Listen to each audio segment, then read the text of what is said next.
Alright, no warm-up, no pleasantries, no welcome back. We're lighting the fuse right now. They told us power beats precision. They told us size beats speed. They told us dominance beats hunger. And SmackDown just looked all of that dead in the eye and said prove it. Because what we witnessed when Jade Cargill and Jordynne Grace collided with Liv Morgan and Raquel Rodriguez wasn't just a match, it was a statement war, a philosophical brawl, and depending on who you ask, an absolute robbery. And here's the question that's already dividing fanbases down the middle. Did Raw Power win this match, or did Heart and Chaos steal it? Before you answer that, let's rewind because this moment didn't explode out of nowhere. The bell hadn't even rung yet, and you could feel it. That low, uncomfortable buzz in the arena. That sense that somebody was about to get embarrassed, and somebody else was about to get exposed. Jade Cargill stood there like a final boss who skipped the tutorial. No wasted motion, no nerves, just pure, unapologetic intimidation. Right next to her, Jordynne Grace, a walking contradiction, explosive strength packed into flawless balance. The kind of athlete that makes you rethink what powerhouse actually means. Now look across the ring, Liv Morgan smiling, but not relaxed. Raquel Rodriguez focused, jaw tight, shoulders squared. This wasn't underdog versus giant. This was chemistry versus collision. Quick question for you already. Which team looked more dangerous before the bell even rang? Be honest. The bell hits. And instantly Liv Morgan does what Liv Morgan does best, she moves. She doesn't wait. She doesn't test. She darts in like she's trying to steal something and escape before the alarm goes off. And for a split second it works. A quick strike. A second one. A roll through. Liv tries to turn speed into momentum. But Jade Cargill doesn't stumble. She doesn't even flinch. She just plants her feet. That's the moment the tone changes. Because when Jade finally grabs Liv, really grabs her, the entire arena reacts at once. Not cheers. Not boos. That sharp, collective oh no sound. You know the one. Jade lifts Liv like gravity called in sick that night. One slam, then another. Then she looks at Jordynne Grace and smirks. And that smirk? That was disrespect. Tag made. And Jordynne Grace enters like a wrecking ball that learned ballet. Her first move isn't flashy, it's violent efficiency. She drops Liv with a shoulder tackle that echoes. Then another. Then she pulls her up like she's not done teaching the lesson. Liv scrambles. She's smart. She knows she needs Raquel. She dives. Tag. Raquel Rodriguez steps in and now the math changes. Because for the first time in the match, power meets power. Pause right here. Who do you trust more in a power exchange, Raquel or Jordynne? Don't dodge it. Raquel doesn't rush. She squares up. Jordynne doesn't blink. She leans forward. And when they collide, it's not wrestling, it's a car crash. Neither woman goes down. Again. Still nothing. The crowd starts to realize what they're watching. This isn't about winning yet. This is about proving something. Raquel tries to overpower Jordynne with raw leverage. Jordynne answers with technique, shifting weight, dropping her center of gravity, flipping the script. She muscles Raquel down. 1, 2,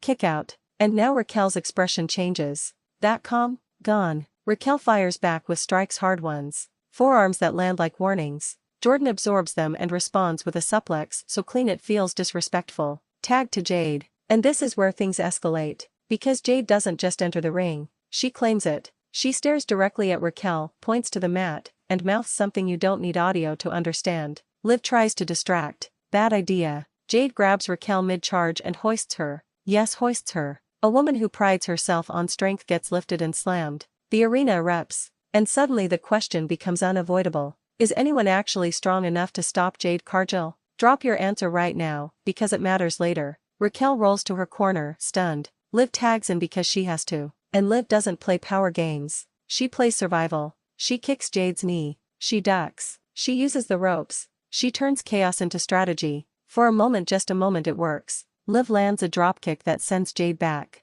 Another one. Then a codebreaker that finally knocks Jade down to one knee. The crowd wakes up. This is Liv Morgan's comfort zone when nobody expects her to control the match. She goes for the cover. 1. Jade kicks out like she's annoyed she even had to. Liv freezes. That hesitation? That half second of disbelief? That's all Jade needs. Jade stands. Liv backs up. And then Jade sprints. Not jogs. Not charges. Sprints. A spine-shattering slam later, Liv is gasping, and Jade doesn't even bother covering yet. She looks to Jordynne Grace. Tag. And now you see something dangerous. Coordination between monsters. Jordynne lifts Liv. Jade adds force. Liv crashes. 1, 2. Raquel breaks it up at the last possible second. And now the match breaks down. All 4 women are in the ring. The referee is losing control. The crowd is losing their minds. Raquel and Jade start trading again, this time with urgency. Jordynne intercepts. Liv flies in with a missile dropkick. This isn't structured anymore. This is instinct. And right here, answer this honestly.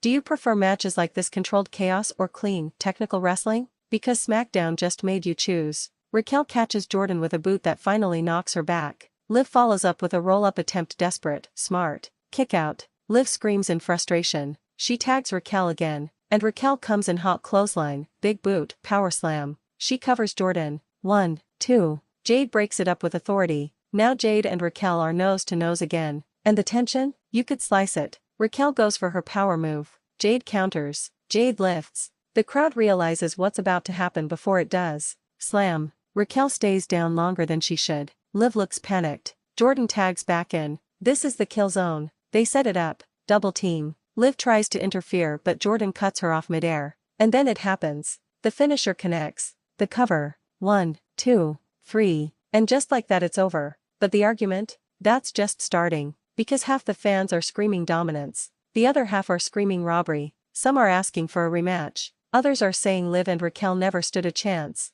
So let's get real. Was this match one-sided, or was it closer than people want to admit? Jade Cargill stands tall, barely breathing hard. Cargill Grace raises her hand, satisfied but not surprised. Liv Morgan rolls out, furious. Raquel Rodriguez sits against the barricade, staring at the ring like she's replaying every mistake. And that image? That's the lasting one. Because SmackDown didn't just give us highlights. It gave us direction. Power is rising. The division is shifting. And some favorites might be getting left behind. Last question, and don't skip it. If this match happens again, who changes their strategy first? Jade and Jordynne or Liv and Raquel? Argue it out in the comments. Share this with someone who picked the wrong team. And remember, this wasn't just a match. This was a warning. And Ring Rumble is just getting started. And if you think that warning ended when the referee's hand hit 3, you weren't watching closely enough. Because the real story didn't unfold in the pinfall. It unfolded in the seconds after. Jade Cargill didn't celebrate like someone who survived a war. She celebrated like someone who expected the outcome. No heavy breathing, no leaning on the ropes,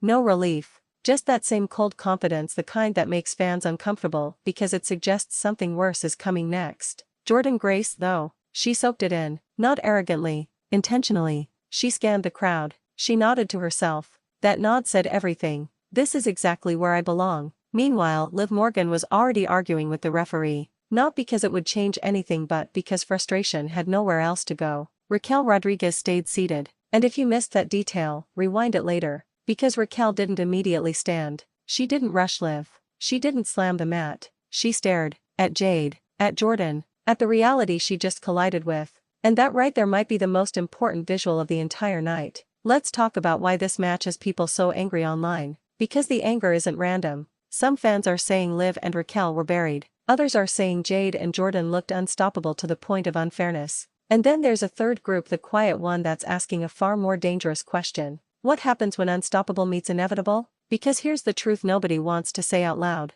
This match wasn't about balance. It was about hierarchy. SmackDown didn't tease the future. It declared it. Think about how this match was structured. Liv Morgan never stopped fighting, but she never controlled the pace. Raquel Rodriguez had moments of dominance but never sustained them. Every surge from their side was answered. Every hope spot was crushed just a second too early. That's not accidental booking. That's storytelling with intent. So here's a question you should really sit with. Do you think Liv Morgan's style is becoming outdated in a division that's getting bigger and stronger? That's not disrespect. That's evolution. Liv has always thrived on chaos, on unpredictability, on heart over hardware. But Jade Cargill doesn't care about heart. She doesn't even acknowledge it. Cargill Grace respects effort, but she punishes it. And that combination? That's terrifying. Because Jade is inevitability. Jordynne is inevitability with technique. Together, they're not just strong, they're efficient. Now let's flip the perspective. Because if you're a Liv Morgan fan, you probably walked away furious. And honestly, you should be. Liv never quit. She never froze. She never played scared. She played smart. Targeting knees. Using tags. Breaking momentum. But sometimes intelligence runs into a ceiling. And on SmackDown, that ceiling had biceps. Raquel Rodriguez is where this gets really interesting. Because Raquel didn't lose due to lack of strength. She lost because her strength was matched and then surpassed. That's a psychological hit. Raquel has always been the powerhouse. The one who could impose her will. But against Jade and Jordynne, she was forced to react. And wrestlers who are used to leading don't always adapt well to reacting. So here's something that might sting. Did Raquel hesitate too much when she should have gone all in? Watch it back. The pauses are there. Now let's talk about the elephant in the room, Jade Cargill. Because whether you love her or hate her, she's doing something very few performers can do. She's making people emotionally uncomfortable, not excited, not inspired, uncomfortable. Because when Jade dominates, it doesn't feel like a struggle. It feels like a correction, like the ring is reminding everyone who it belongs to. And that kind of presence changes locker rooms. Cargill Grace complements that presence in a dangerous way. She doesn't overshadow Jade. She doesn't disappear next to her. She stabilizes the chaos. Where Jade is explosive, Jordynne is controlled. Where Jade intimidates, Jordynne overpowers. And that's why this pairing works. It's not just power, it's range. So let me ask you something that might start a war in the comments. Is Jade Cargill already the most intimidating woman on SmackDown, or does Cargill Grace quietly hold that title? Pick one. No fence sitting. Now zoom out. Because this match didn't exist in isolation. It exists in a division that's watching closely. Champions, contenders, future call UPS. They all just learned something important. There's a new measuring stick, and it doesn't bend. Imagine being backstage and seeing that match end. Imagine knowing your offense relies on speed or submission or cleverness, and then realizing that might not be enough anymore. That's how divisions shift. Not with speeches, not with promos, with moments. And here's where the real tension starts building. Because SmackDown doesn't do things just because.